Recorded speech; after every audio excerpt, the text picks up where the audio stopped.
Hello and welcome to Torment, Tides of Numenera. So, we are in the Bloom, the Memory's courtyard, and we are just about to talk to the first. We had quite a story previously with Barakel, and apparently he's just there and ready to fight us. I look through my inventory, and we can interact with some more items. Maybe we should check them out first. Soul of the Forgotten. This casket is all that remains of a forgotten people who once lived and prospered in the Ninth World. Their names are etched in the lid in markings that resemble no known language. They are beautifully engraved on the outside. The casket is minimalist. Even bare on the inside, a single pastel lies within, containing the essence of those who created it. You're holding a small box in your hands. It's shaped like a casket and beautifully ornamented with writing etched into the lid in markings that resemble no language you know of. By contrast, the casket is minimalist. Even bare on the inside, a single pastel lies within. That's the same thing. Inspect the markings on the lid. A skillful hand etched these markings deep in the lid. The glyphs are intricate and strike you as ideogrammatic, but you can't decipher them, and yet they seem oddly familiar, as if you've seen them before. If not in this life, then in another. Try to remember where you've seen these glyphs before. Well, we're just nailing that. Memory blossoms, but it is hard to comprehend what you're seeing.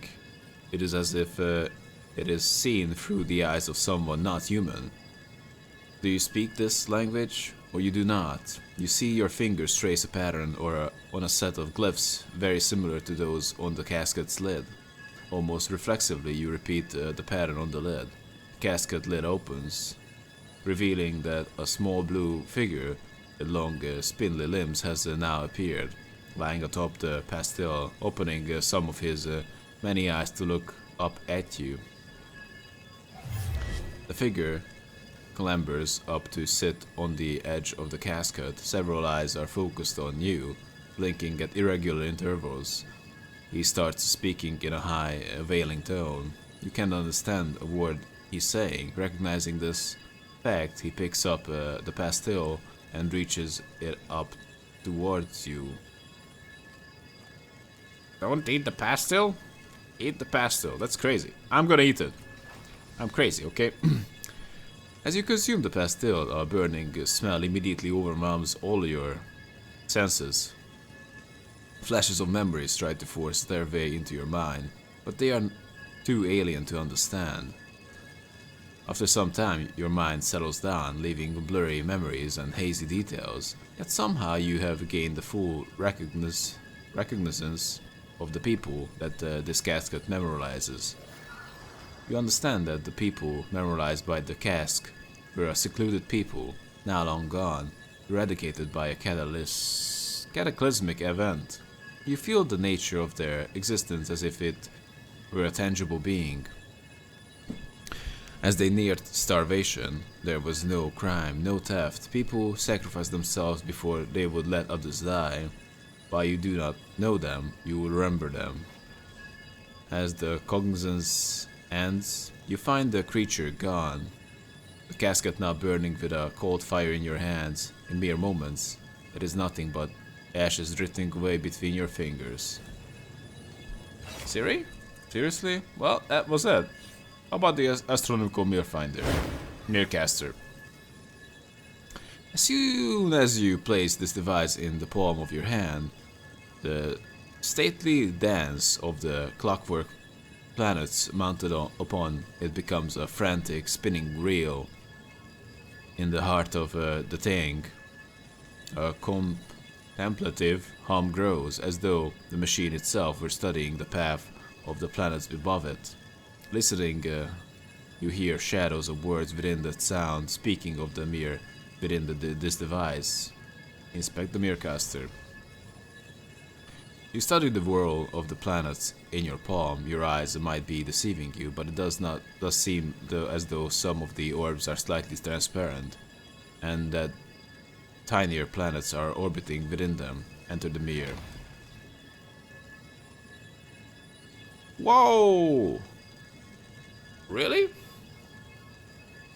Blue, once you had the 24 words for all its hues and shapes, metaphors to glaives, capes, and the courtesan's eyes. Now the sky is just blue. The ground is stone. The man before you, fat. Now all is vague and drab like. The memorialist sees you stopped, and he halts as well. Let's have a rest then, he says, passing you a bottle of fortified water as he catches his breath. You know a word for that too. This drink they brew in the valley of dead heroes. Gone. We aren't far from this cenotaph. The fat man wipes his brow. Deep in your pocket, your hand feels for the round tin that holds the worms. Your fingers clutch it tight, and as they do, they brush a piece of paper. Are you his shadow? The memorialist asks abruptly. Kalagat? Amvor, I mean, the one you came to see. Without waiting for a response, he barrels onward. We thought he'd cast his shadows among his own kind. We reasoned that with Tabat gone, his line was lost forever. He stops and flushes more deeply, then hastily, with a sign, adds, but shadows fall where they will, as they will. Kalagat Amvor, Tabat shadows, they flit around the edges of your mind, escaping your grasp, but the worms, they are well within reach. Shall we continue, pilgrim? The memorialist asks, to break the silence. One more short hike will do it. Your body is ready, your mind is not. Kalagat Amvor, shadows, Tabat? The memorialist regards you skeptically as if he expects to be the butt of a joke. As he looks in your eyes, however, he softens. We live in a world of darkness, pilgrim, and each of us is just the shadow of one of the great heroes buried here in this valley. But there's a light that shines behind the world. To know it, we shadows must measure ourselves against the heroes who cast us, and thus learn the light that lives beyond. He takes a swig from the canteen. I thought you set out on this pilgrimage to visit the tomb of Kalagat Amvor because you were his shadow. That you wanted to stand before him and find enlightenment. Am I wrong? Are you his shadow or not? I don't know. The memorialist nods. That's how it is. I met pilgrims who swore they were lords and ladies of old, but when they reached the grave, wept in shame. But I've also seen a novice stumble across her hero by mere chance. If you find Kalagat Amvor, you will know who you are, or are not. He gestures to a hilltop toward which you've been hiking. Just over that rise in the monument, as for his tomb, you said that the cenotaph would lead the way. I can see how, but for the famous puzzle breaker of Sagas Cliffs, I'm sure it will be simple. Your mind might still be clouded, but at least now the form of things has become clearer. Examine the paper in your pocket. You slip the crisp and neatly folded sheet from your pocket and carefully open it.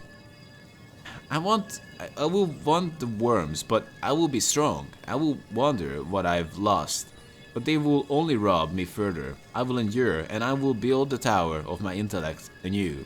Kalagat Amvor will furnish the material. The mind link, not the worms, will be my tool. The mind link. A dead-eyed trader sold it for the last of your once great heap of prizes and bounties. Now it's slung from your belt. It's a hideous mask with a synth tube hanging off it like some Sadoshi tentacle. Next, let's study the sarcophagus. The sarcophagus is divided into three parts: a wide bier, an elongated pentagonal coffin, and a curved lens-like lid. The bier is decorated with meaningless geometric glyphs that hold little interest. The coffin, for its part, is a single hunk of milky aquamarine. Its lid is less opaque, and through it you can see the corpse's silhouette. Most importantly, you notice a symbol locking mechanism holding the two together. Opening the sarcophagus would be a straightforward matter. Gotta be said, this gray text, this small gray text on the gray background, not the best idea. Open the sarcophagus. A few twists of the coffin's cylindrical locks, and the lid rises up with a hiss of icy, age-old air. As the mist clears, you see at last the face of Kalagat Amvor. You feel nothing at the sight of him, never having known the terror of his triumvirate. His inhuman features are slightly mummified, but well preserved. His ebon tabard is faded with the time that even the sarcophagus could not keep at bay. But it is his head that matters, not his clothes. His head and its brain, and the insides sheeted within. An edge keen enough to cut through the tangle of your own failures. Use the Mon Link on the Tabat corpse. Once you slip the helmet over your face, you can't see and can barely breathe. Trapped in the mask's damp darkness, you fumble for the socket at the base of the corpse's skull. At last you find it, and still struggling, try to bring the conduit tube into contact. Suddenly the darkness explodes with light, the nebulous patchwork glow of your own mind, and beyond it, the glorious mandala formed by thoughts of Kalagat Amvor. A mote emerges from the pattern, and a confused voice whispers, "You are not the Underspire." Almost instantly, the geometry of his mind transforms into a star fortress from whose bastions dagger-like shapes stream forth. "You will not taint my thoughts," the Tabat voice rumbles as his fleet soars toward you. There is no time to try and reason with him, if that would ever be possible. Mount your own attack. You came here to hone your mind. Perhaps this is the way to do so. Fend him off. You came here to rebuild your mind, not to offer it up to Tabat pillaging. Let him in. That sounds like mounted attack. Death has not dulled the Tabat's weapons or his will, but the mind is more than a mere battlefield, and riddled and rotten as yours may be, it is not yet bereft of all its old gifts. You confound Amvor's vanguard with a flurry of bright weavings, while stabbing your own lines of thought deep into the perfect geometry of his mind. In the end, this is all it takes. His thoughts destroy themselves, unraveling even as they seek to mend the breaches you have cut. Bit by bit, order turns to chaos, and the great light of Kalagat Amvor to a mere shadow. As he fades, you slip free of the mind link, and moments later, of the Tabat's tomb. The sky outside is still blue, blue and vast and unbound. It needs no words to hem it in, like the pilgrim beneath it. It is fertile in its emptiness, not barren. With empty pockets and a yearning mind, you return to a journey that is not only unfurnished, but barely begun. Interesting. This is more of a side story, not really a main thing. How about the Gauntlet to Murder? This black metal gauntlet twinkles like the stars in the night sky. If you listen closely, a hum can be heard emanating from the glove.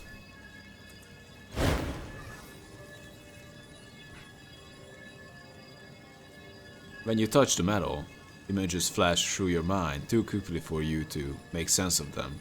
Let's examine the gauntlet. The metal it's made from is not iron or steel, but something more fantastic than the metals of the Nine World. Otherwise, it appears to be a normal gauntlet. It is a crust of dried blood around the inside. Pay Close attention to the images. You place your hand on the gauntlet again, focusing your mind on the images it gives you. They're quick, just vague impressions of the gauntlet previous wearers. You see a shadow in the dark, the gauntlet holding a barbed knife in one hand and pouncing on his victim. A woman puts the gauntlet on her hand and screams. Varialan fights against a mob of 7, the gauntlet wielding a wicked mace just before he dies. Put the gauntlet on your arm.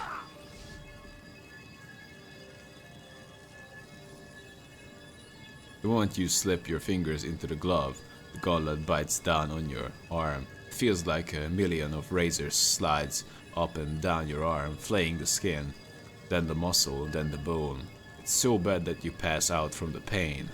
When you wake, the gauntlet lies on the ground and your hand has regrown. It seems your regenerative abilities are stronger than the gauntlet's hunger.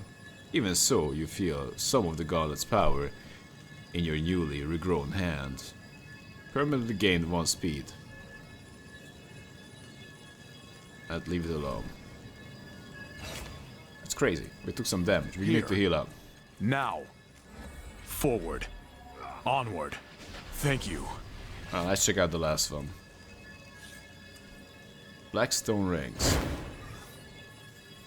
This curious object consists of a pair of heavy linked rings made of black, stone-like substance. Locked together, they appear completely solid, roughly the size of a clenched fist. The rings are large enough to fit around the human wrist. Let's inspect them. Regarding them more closely, it strikes you these are not 2 separate rings, but rather 2 representations of the same ring. Putting your ear to them, you hear a slight hum of transdimensional power. You feel like they could be useful somehow, though it's not immediately apparent what that use might be. Matkina snatches them from you without asking. Let me see those. She studies the rings and then twists them apart. That's what I thought. Look. She slips one ring across her wrist. You wear it like this. When you squeeze the band, you trade places with the person wearing its mate. It's useful, but... Huh. What? I once worked with a pair of thieves who used something like this. Problem was, the younger of the two was so impressed by the pedigree of his partner that she didn't take the ring off between jobs. Came a time that the older one soloed the vault, got caught holding the loot, and he swept out, made a bag of ships for himself, and quit the city while she met the devourer. Wow. She slips the ring off and tosses it to you. Good luck with them. Pocket the rings. Oh. Alright. That's not so bad. That's a cipher. Get someone else? Alright, let's give it to Alligator. Let's do it. Enough screwing around. Time to go in. Those damn murderers will bleed for what they did. They already did bleed. Well, man, you need something? I'm ready to see the Memovira now. Follow me. I don't know.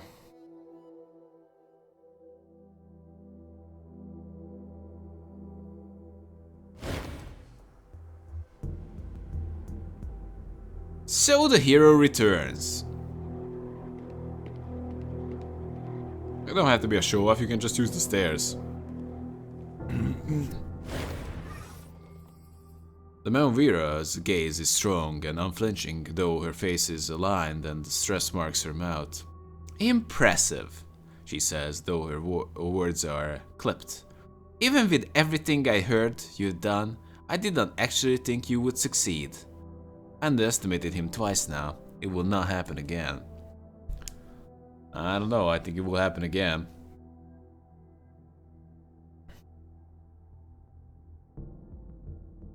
Well, you idiot. Why did you send me if you thought I wouldn't succeed? Well, she obviously sent you to either die or just fuck her off. So that's it. You lied to me. You're the first. I did everything I could to honor our deal. She narrows her eyes. You are as helpful as I heard. You should be careful. Not everyone you meet is worth helping. Now, for the information I promised you. Could he actually be on my side? No, I mustn't assume anything. She raises her chin high. Some kind of energy shimmers across her body. I am the first cast-off. I've kept myself hidden for a century or more. Watching, waiting, letting our damn sire execute his twisted plans, thinking he had the upper hand. But we have plans of our now.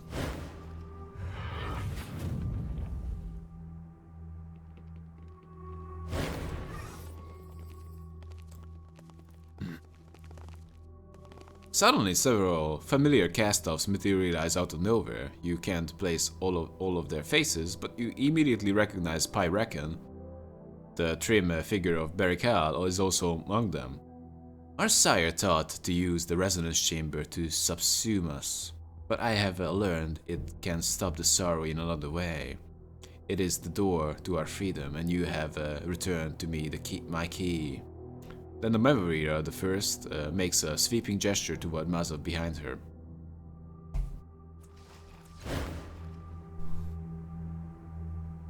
Mazov? Time to show up. Oh, come on, what an entrance. Are you coming in that thing? Oh, you have an extra? I want it.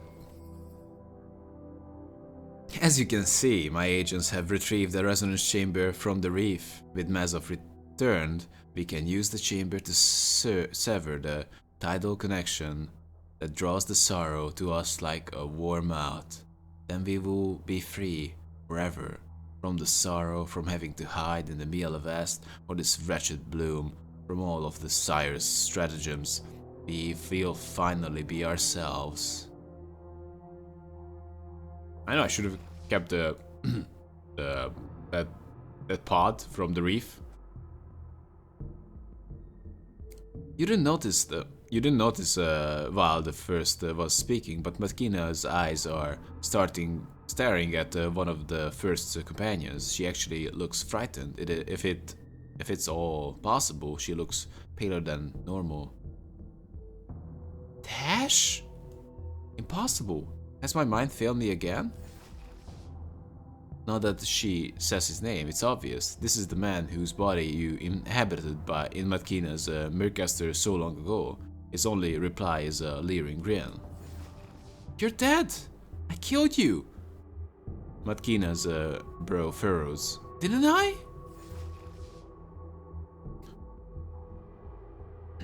That's certainly what you remember. His unpleasant grin widens. Our freedom is finally at hand, thanks to you. She laughs to herself softly as though it's some inside joke. I have no doubt you have questions from what I hear. You always have questions. You may ask them while Mazov finishes his work. Ironic that one he meant to snuff us out is now our savior. Maybe I won't have to kill him. Why would you have to kill me? She cocks her head to the side. How do you? You are more clever than my information suggests. Though perhaps not, if you have not yet divined why I would have to kill you. She sets her shoulders strong.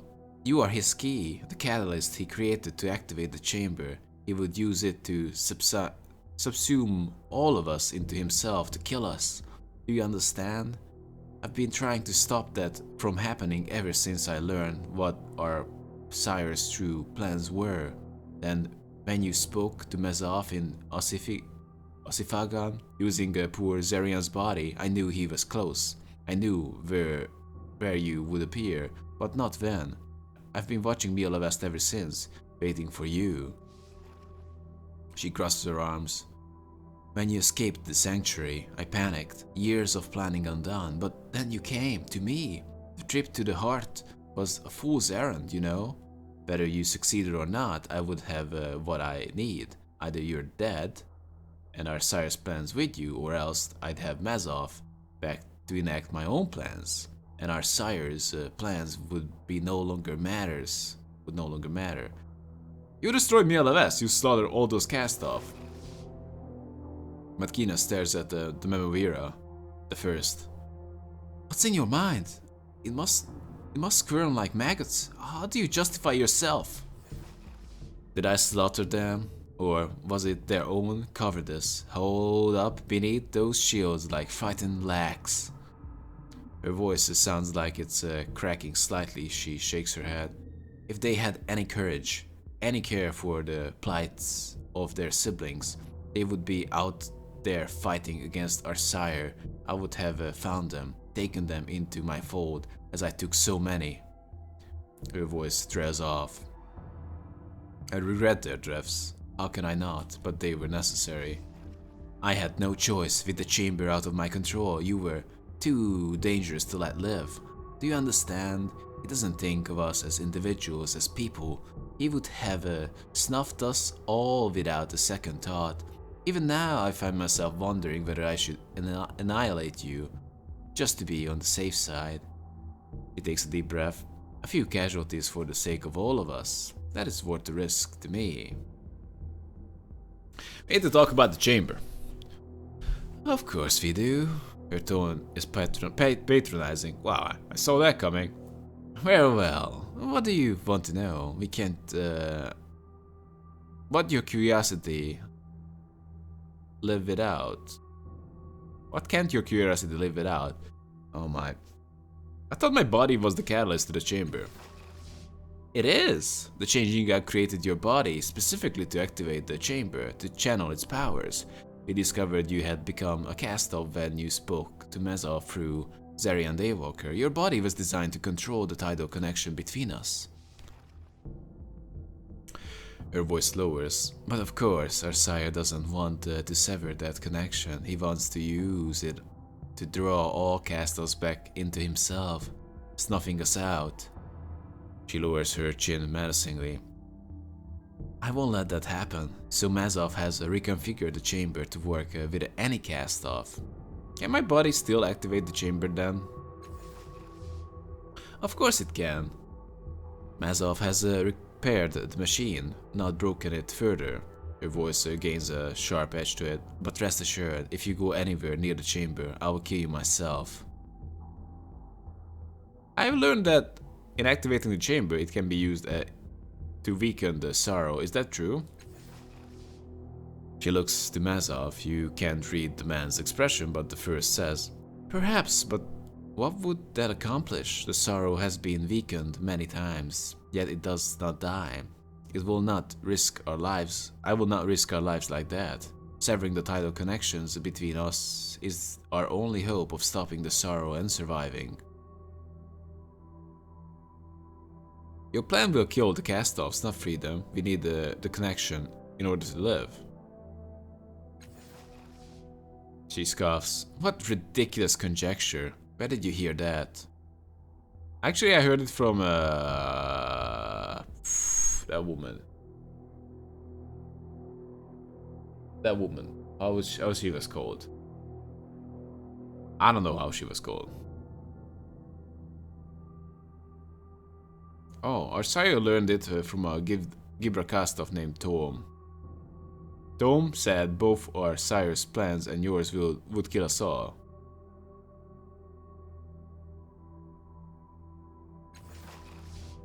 Tom. She stares at you for several moments, then finally she says, no, Tom is mistaken. What could he know about the details of my plan? Could Tom have? No, it's lie. Tom doesn't know half of what I do about the labyrinth.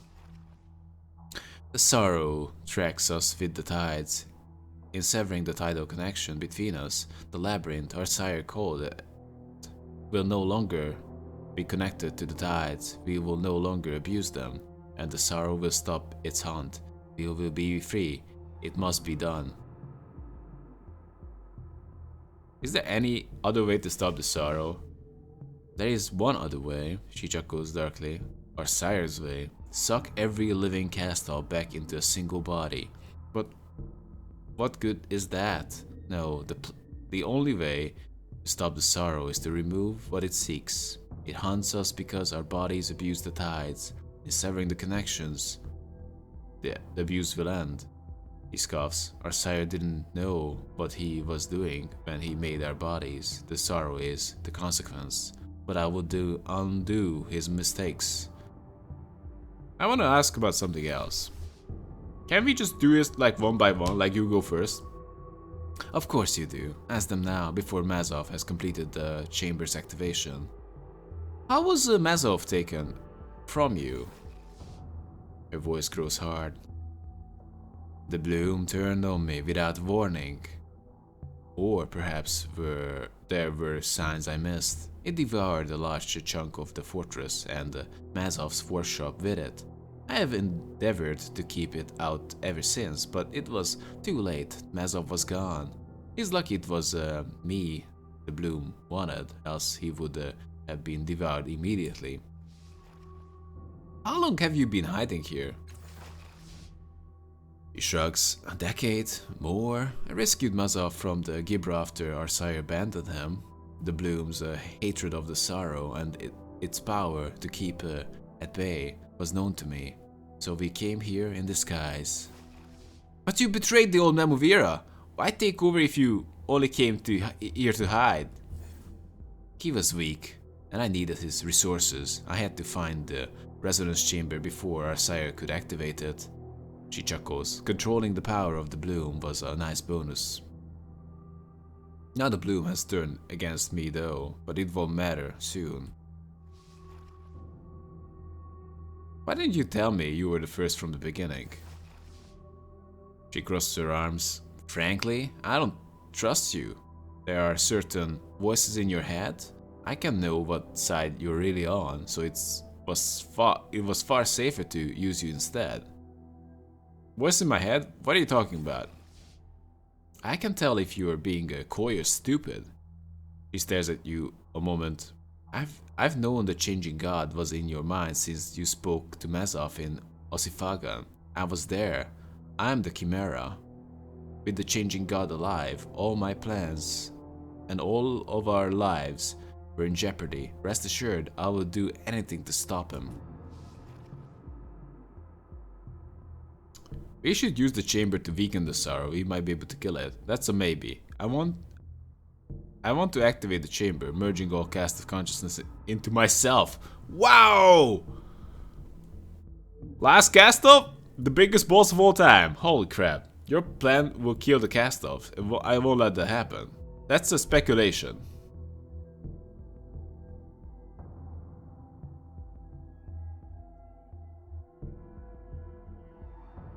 I have no more questions. Activate the chamber.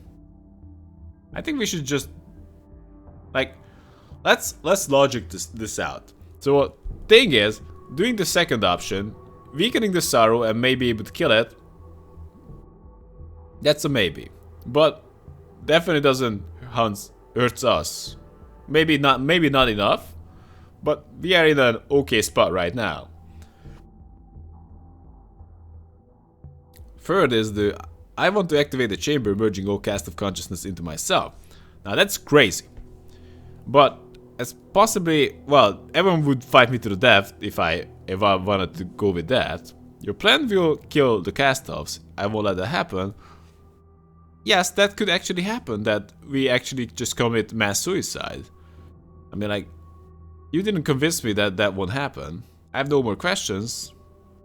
And actually, any further cast-offs will be still chased by the sorrow, as far as I know. But possibly it will be. So, can it be done one by one? We should, because if so, then it should be done one by one. Like, why not just sever the connection of someone, see if that works out. If it doesn't, we're just gonna use it to weaken the sorrow. Is it just a one-shot thing? I mean, like, that I would go with. Your plan is not bad, but shouldn't be used on everybody at the same time. We should use the chamber to weaken the sorrow. We might be able to kill it. Her voice cuts with a sharp edge. Are you a fool? The sorrow cannot be killed. You, however, can, which you will discover if you try to get anywhere near that chamber. Only reason you're alive at all is because I'm optimistic. Up here smarter than that.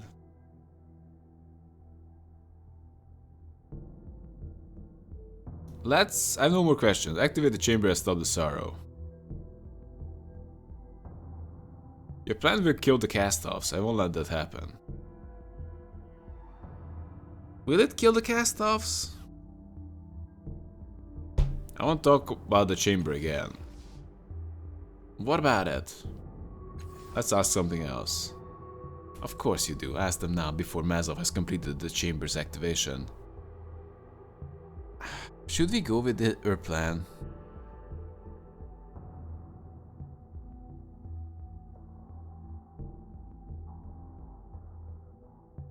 Why wouldn't the... Like, the big question is, I mean, like, this is the Changing Gods plan, basically. And does the Changing God just hate the cost of so much that he wants to kill them all and get rid of the sorrow at the same time?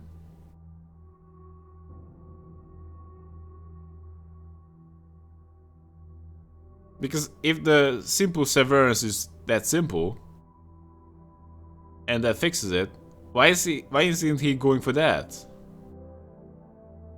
I don't know.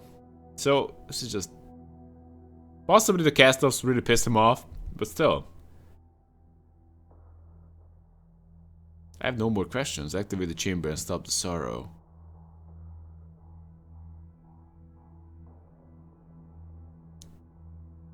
I don't know.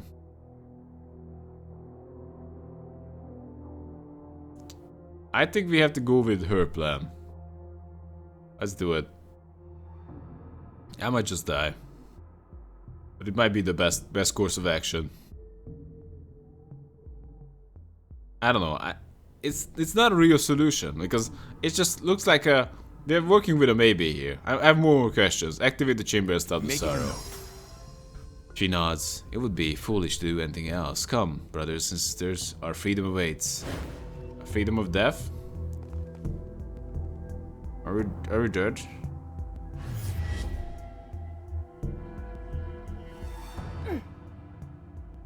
Oh.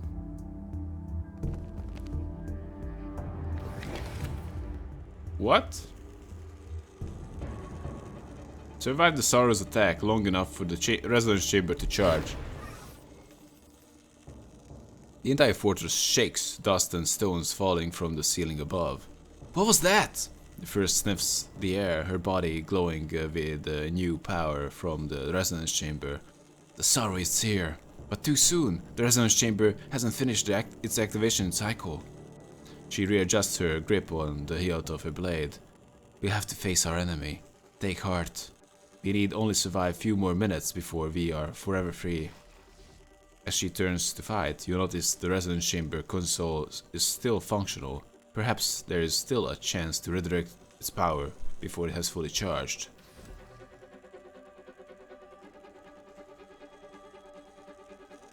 I like that.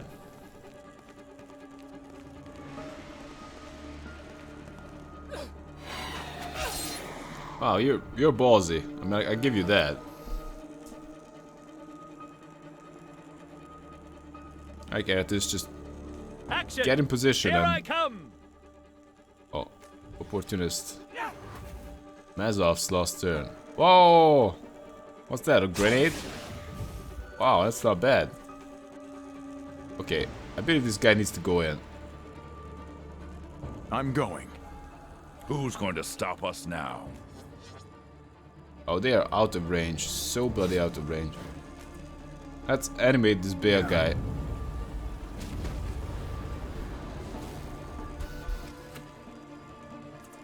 Same thing. Maybe we can also do a... Oh, never mind that. We can't do that.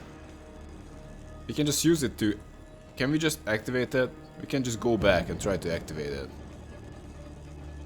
You've got it. Maybe they'll hate us for that. And we're stuck. Because currently the sorrow didn't show up. I think we can kill these guys. If the sorrow shows up, I might just reconsider my approach on here. And we're a tug. never really used ranged weapons in this game. Go, Tash! Well, it looks like this is gonna be a long fight. Damn it. We're still doing the first turn. Damn. I'm really looking to blow them all up.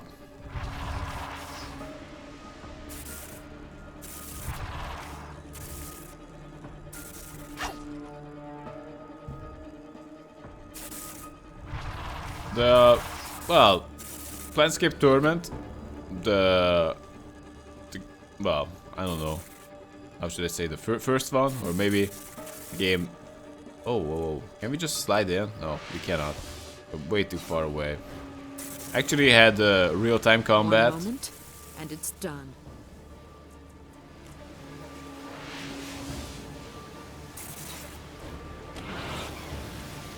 We can just slide in a little bit there. Oh, can we?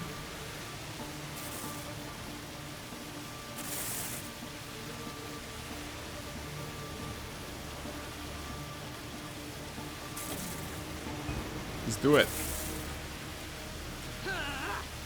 Don't use your speed points. Spectacular. I can barely scratch this thing. I know, it's bad. Planescape Torment didn't have such a long combat. That's what I'm saying. So Aethys is ready for action. He can just run in here a little bit.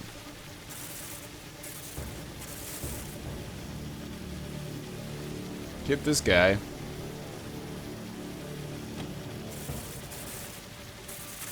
Maybe it kills it? No, it won't kill it.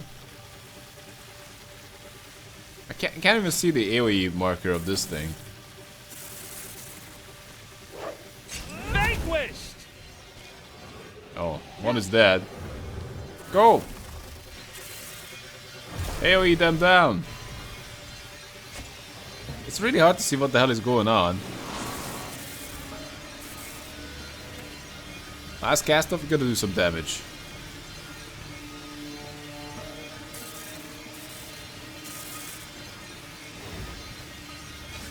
Alright, you gotta run in. Over here. Fine. Nothing can stop me now. Oh, that's great. How about just do some damage to them? I don't know.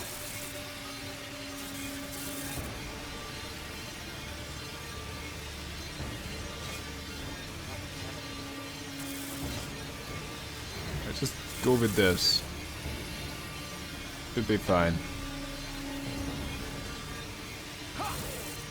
You hit me, I'll hit you. Are they dead? Who knows?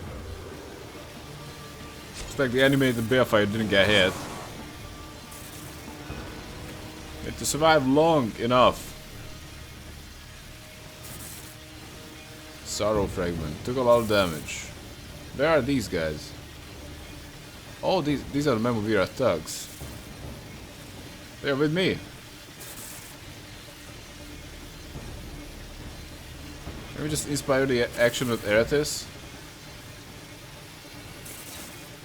Can you just kill the Sorrow fragment? No, it can't go there. Like pulling a sliver. I just go there. Doing it now. Who's going to stop us now? Let's buff them all up. Let's go. Good. Big bubble. Looks like the Sorrow Fire just hurts us. It is actual fire. We better not go in it. Oh, he's looking out. What are you looking out for? I'm just gonna see what it's gonna do. Oh, what you gonna do? It's nothing. Nothing. Nothing. Nothing. Nothing. Guess what I'm gonna do? Nothing. Maybe I'm gonna hide. Oh, I'm gonna hide. 80% chance to hide. She's hiding. Nothing else. Nothing. Oh, they're coming in. There you are.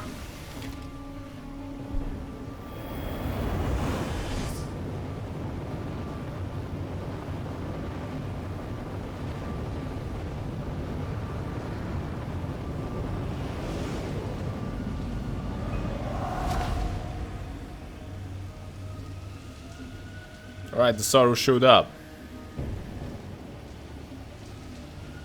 It's gonna be quite a party. If he's as strong as he was before, then it's gonna be non-stop death.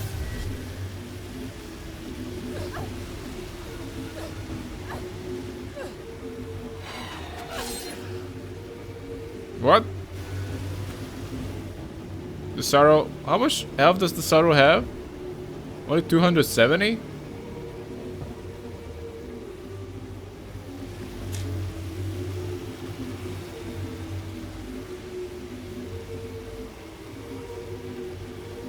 Action! Here I come! Alright. How about Opportunist?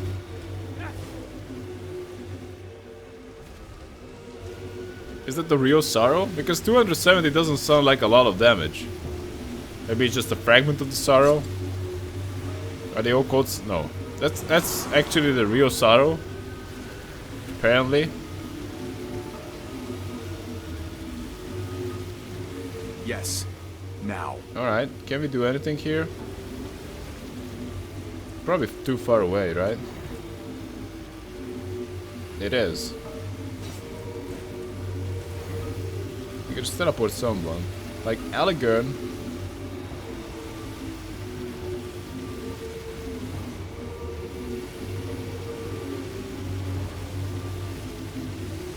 A little bit there. No.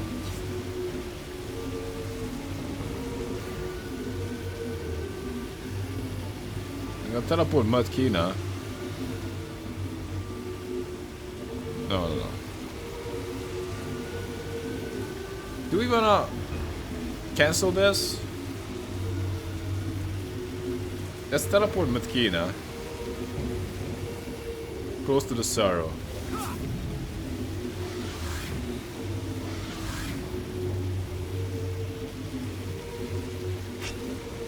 Yeah, that's Sorrow Fire Earth like hell. Looks like we might be able to kill the Sorrow. We got all the fuss.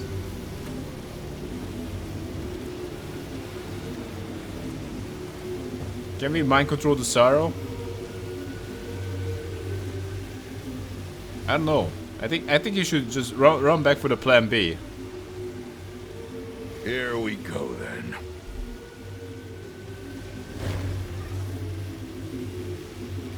Redirect resonance energies. Who were the last cast off? Only the last cast off? So I can absorb everybody into myself? That's probably not what I want to do. Still was good to know. I hate to say this, Memomiro, but maybe you should give your thugs an IQ test when you just hire them. You know? Like, not running into fire. I would put that high on the list. Like, don't get me wrong. They are ballsy as heck, but... You know, running into fire is... probably not something you want from your henchmen. While running around, he chose to run into the fire again.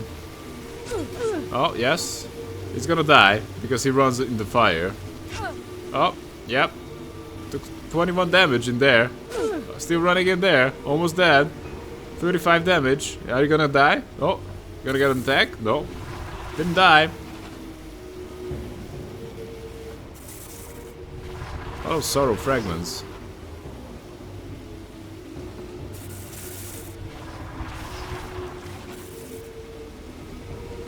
Looks like we need to defeat the Sorrow.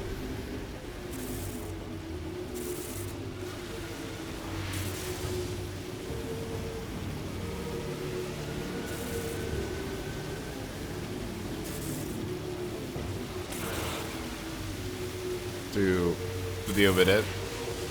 The jumping is back. How did that happen? It took some damage.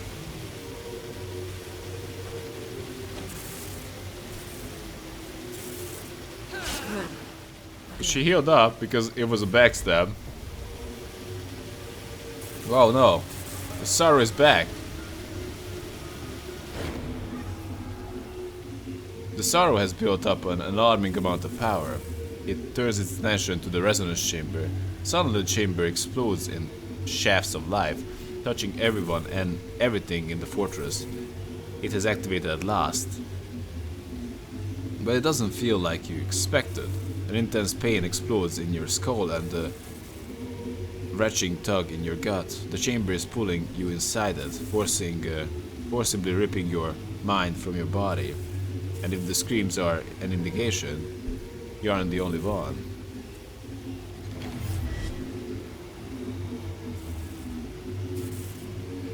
Are we gonna die?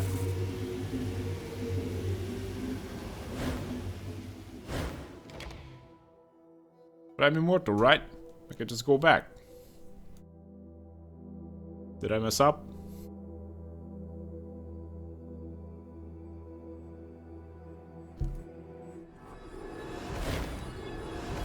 I'm ready to learn something new. The familiar figure of the ghostly woman looks around her, seemingly even more confused than when you first encountered her in your mind. Her eyebrows rise in some sudden realization. It has begun. What has begun? She looks at you as if noticing you for the first time. If I'm understanding everything correctly, which is far from certain, the end has begun. You are a cast-off, she says, as though confirming it to herself.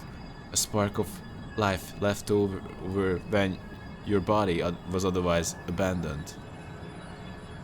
She looks up and around her as though able to see something you cannot in the black expanse.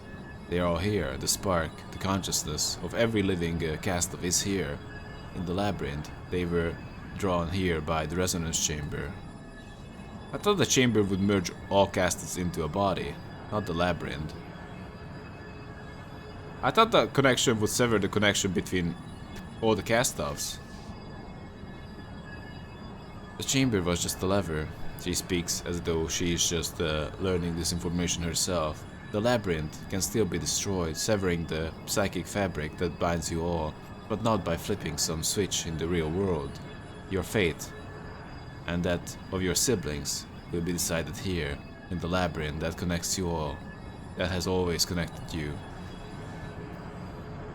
There's a place called the Resonance, she intones. A door in the deepest phantoms. Eyes still closed, she points to a new portal that wasn't there before. The resonance lies through there. You must find it. Your body is the key. Open it, enter it, then you can stop the sorrow and be free. I'll remember that. Suddenly the ground and even the sky shake violently. You clutch your head in pain as though someone had pounded on the inside of your skull. Gradually the pain subsides.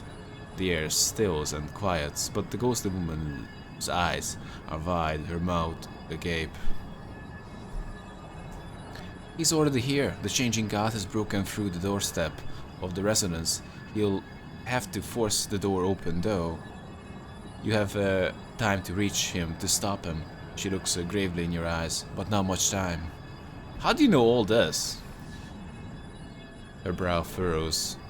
I'm still asking that myself. When you and your siblings were drawn into this place, pieces of their memories filled the gaps in mine.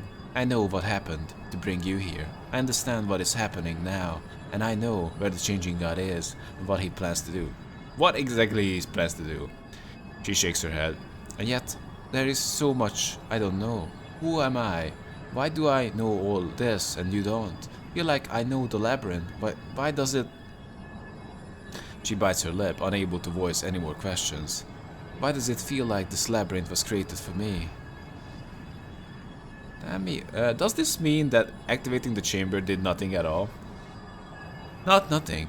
When the first activated the chamber, it gave her a greater power than others. Not more than you, but still a measure of clarity and control. I fear it will not help her until you can find her, however. It will not help until you can find her, however. If all living cast-offs were drawn to this place, then where are they? She shakes her head. They are lost. The chamber drew in their minds and then trapped them. Each one within an illusion made from their fears and regrets. I can feel them now. Her eyes shut tight and she bites her lip. Their pain, their torment, they don't realize what they are, and they cannot escape, not on their own. What if everyone is trapped is an illusion? Why aren't I? If everyone trapped is an illusion, why aren't I? She cocks her head to the side. Because you are the last cast-off, he says, as though it were obvious. Every cast-off who has met you tells me the same thing. You are the latest version. Your body was designed for this. Did you never wonder why you could remember and control the labyrinth when no other cast-off could before?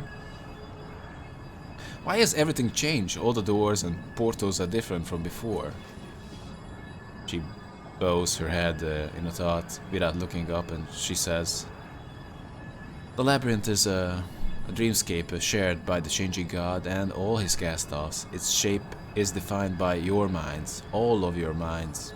She looks you in the eye. I think the sudden influx of hundreds of cast-offs, each with their own lives and memories, has made the labyrinth unpredictable, causing even more change as they move through it.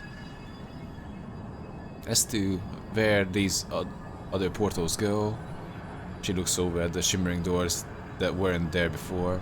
I don't know. I only know that the one over there, she points in the opposite direction, leads down to the resonance. That is the way you must ultimately go if you are to stop the changing god. Where are my companions? Are they still in the real world? Are they dead? She shuts her eyes again. When she opens them, she says, they are here, or their consciousnesses are at any rate. They are bonded to you somehow. When you were drawn to the labyrinth, so were they. They are being held just like all other cast-offs. Making a note. You can save them if you can find them, but know that in doing so, you will give the changing god the time he needs to get closer to his goal. Right, I tried to stop him, farewell. Wait, there's one more thing. The labyrinth has become a volatile thing. Everything is changing. Even now, I can feel the portal that leads to the resonance trying to close. Make sure you have everything you need before you descend. For once you start, you may not be able to return here at all. Good luck. Wow, okay. Any portals over here? Probably these portals don't matter. She. Okay, so I can get back my companions. Anyhow, I believe this is a good time to take a break. Hope you guys had fun time. If you did, I'll see you around then. Have a good one.